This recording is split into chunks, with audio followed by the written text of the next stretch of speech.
Welcome to the Solopreneur Movement Podcast. My name is Dr. Bruce, and every single week I like to come into your life with some type of content that I believe will move the needle with you, whether that's personally or professionally, and most specifically around your sales, your service, your marketing, and your mindset as a solopreneur. This week we want to focus on helping you plan out and market your next event.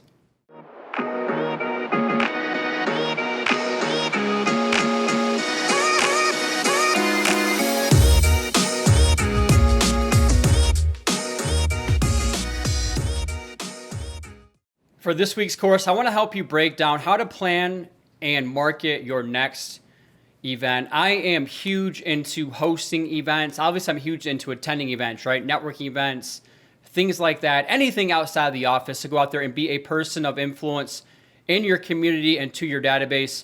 So there are different benchmarks that I try to hit every single quarter within my business. We talk about that with your marketing plan, right? Planning out the different events.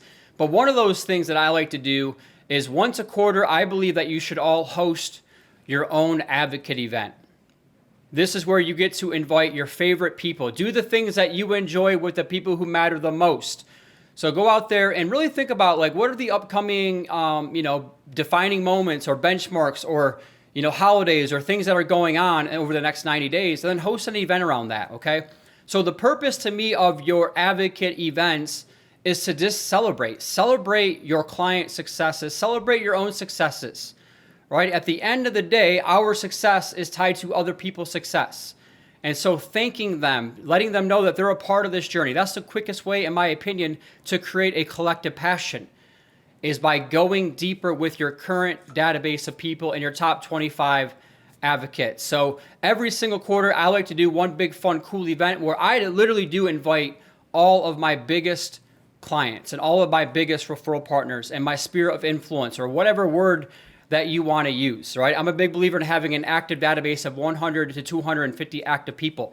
And so that's really where I'm inviting these people, okay? So when I'm looking at, number one, planning the event, is I think that we get in our own heads a lot of times when it comes to planning events, who's going to show up, right? All the things that goes into the event. So one of the things that really helps me actually go out and execute the planning of the event is focus on who versus how. And what I mean by this is focus on who can help you plan that event or host that event. So think about the different referral partners that are in your life. We call those connectors. Who are the different connectors within your business who might want to be a part of that event? All right. And then from there, you set the theme. So you might think about what is the theme, and oh, I know this person likes to go do this, and therefore I'm going to partner with this person or this restaurant or this company or this bar or whatever it might be, okay? So thinking about the theme is the next part of this. What is the theme for that event that you want to host? And then setting the date, all right? What's great about the holidays is it kind of forces you to set the date, because otherwise when you plan an event, you push it and you push it and you push it, right? How many of you out there have been talking about doing some type of client appreciation event? I call that an advocate showcase event, where you get to showcase your skills and your talents and your passion and your purpose for why you do what you do. But how many of you have just kept pushing it and pushing it and pushing it, okay? So set the date over the next 90 days. What is the theme? Who are you going to partner with on it? And then from there, who's going to help you go out there and actually perform this event? So I have just a list of check marks that I do when it comes to events. So I have a pre-event checklist. I have a day of event checklist, and then I have a post-event checklist, okay? So pre-event is just going through what's the theme, what's the date, who's gonna help me go out there and drive attendance for this event, what are your intentions or your outcomes, right? So for me, it's is this just purely about having fun? Is this just purely about celebrating my current clients and my past clients? Is this more about driving more leads and more referrals, right, within all that? And then from there, you can just start doing your database blast. We have this going on, so you're gonna have to create a graphic for that. And I know for a lot of you, you have amazing tools around you. For my real estate friends, you have services like Breakthrough Broker that will help you do that have graphics and stuff like that. So making a graphic that you can advertise on your Facebook and advertise on your Instagram and maybe advertise on LinkedIn. And I like to create an Eventbrite page for these events. So these are just different ways that I start to market the event, right? Anything to do with getting the word out about this event that I have going on. I do every now and then. I do Willy Wonka's like golden tickets. So I'll send out a top 25 advocate invite. So I did that one time. I hosted an event with my buddy's a drummer of Little Big Town, and he was flying out to Denver. They were playing at Red Rocks, a beautiful amphitheater out there. And so he flew in a day early, and I just did a private event with Hubert Payne, the drummer of Little Big Town, because he wanted to start speaking at that time and start doing some of the things that I was doing. And so now he's doing that. But it was just a private event with him, and then we gave away tickets to the concert afterwards.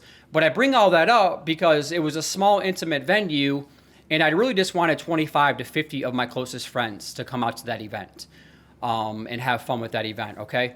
So when you start thinking about the marketing of your event, just have that checklist. I need to have a graphic. How am I going to promote it? Do I need a one sheet? And focus on who can help you with all those. I don't want you all to be graphic designers or web designers or video editors, right? And all those kinds of things. There are people out there, there are inexpensive services out there that can help you with those types of things, assuming that you don't already have a marketing division within all that. One of the other pre-event checklist items that I do is definitely hire a photographer and or a videographer if you can, okay? The last thing that you want to be doing the day of the event is trying to run around taking pictures with other people, all right? So set the theme. What's the date? Who are you partnering with on? What's the purpose of the event? And then from there, you just have these little marketing checklists. And then you just do everything that you can to drive attendance and drive awareness. Now, for some of you, and I used to do this, I used to do just small Facebook ads, right? So I can import the list of people that I want to invite, and I just want to make sure that it is in front of them. So of course, I'm going to call them or text them or email them or do my database blast to get them to attend or to drive awareness. But I do also want to just keep it in front of them. Or maybe they want to like it, share it with other people that they think would value from that event as well, all right? So these are just little checklist items that I do pre-event and then day of the event. Day of the event, you guys just show up and have fun with it, right? Once everything's set up and it's ready to go, the day of the event for a lot of people, it's so stressful. And I just want to alleviate that stress because you've done everything that you can up until that point. Now it's just a matter of having fun within that process. And of course, post-event, actually, let me add this for day of the event. You can do some door prizes and things like that, right? You can do gift cards, and that way you're getting people's business cards and things like that for those events. And then post-event is where I see a lot of people drop the ball. Post-event is where you're just, again, it's celebration. It's tagging people through social media. It's maybe doing one last database blast to everybody. Thank you so much for attending. Maybe do a video thanking people, right? Maybe do a follow-up call with your big advocates. Anybody that brought you a referral to that party, making sure that you do a handwritten note thanking them, okay? So my purpose of this video is to get you to take action during the event. But as you can see, there is a lot that goes into planning and coordinating these events. So start small, focus on who versus how you're going to do it, set the theme, and then just have fun with it. Some of my best events have been my most spontaneous events where I'm like, hey, next week I want to do something. And then that something, like Top Golf or whatever it might be, turns into like a big event where I have a bunch of people show up, okay? So some examples of showcase events that I have done and that I have seen other people do. You could do themed giveaways, right? So you could do the pumpkin pie over Thanksgiving. You could do pumpkins, pumpkin patch rides and things like that during October, during Halloween, right? You could do ice cream socials, maybe back to school ice cream socials. There's all different types of things that you could be doing, but I just want to share with you some of the events that I've done and some events that I've heard other people do. So when I lived back in Nashville before I moved to Denver and now out in Scottsdale, we rented out a winery, like a little section. We didn't have to run it out. We just showed up. And what was great about the winery right outside of Franklin Cool Springs area, beautiful, overlooking, the hills of Tennessee and the sunset going down, is all we had to do is pay for the wine. So that's the other part of this that I think a lot of people get hung up on is the cost of doing these customer appreciation events. I have never spent more than $1,000 on an event that I've hosted. In fact, a lot of times I end up writing checks. I end up writing checks to charities because I've raised money to human trafficking and things like that, causes that I deem worthy, that I'm passionate about. So that's the other part of this, right? Is there a way for you to actually turn these into charity events that you can give away and partner with the right people who have those same passions of the different causes that you want to do, okay? So the wine tasting one, all we had to do is pay for the wine. We show up, and that was it. You know, I've done Nashville and Denver. When I first moved to Denver, I did an event to where we did an outdoor venue. We had hay bales. It was a brewery that was just getting started out in Rhino, which was at that time hadn't blown up yet. And so we just did a Jack Daniels on keg, country music band, this outdoor. And again, like I just partnered with somebody I know who loves country music and would want to do something like that likes breweries. Okay. So that's an event that I did. I did an event called Mile High Millions in Real Estate. So maybe some of you are brokerages out there and you want to increase your person of influence score, right? Or your managers, your recruiters, and you want to go out there and get more attention for your business and to grow your team. So I did an event called Mile High Millions in Real Estate, my very first year out there, where I had 5 of the biggest mortgage speakers and 5 of the biggest real estate speakers, Eric Sachs included. And we just did an event, and we had close to 500 people show up at that. And what was cool for me is I emceed the event, but all of these big time people were like, oh my gosh, I can't believe this guy did this event. Where did he come from? We didn't even know who he was a year ago.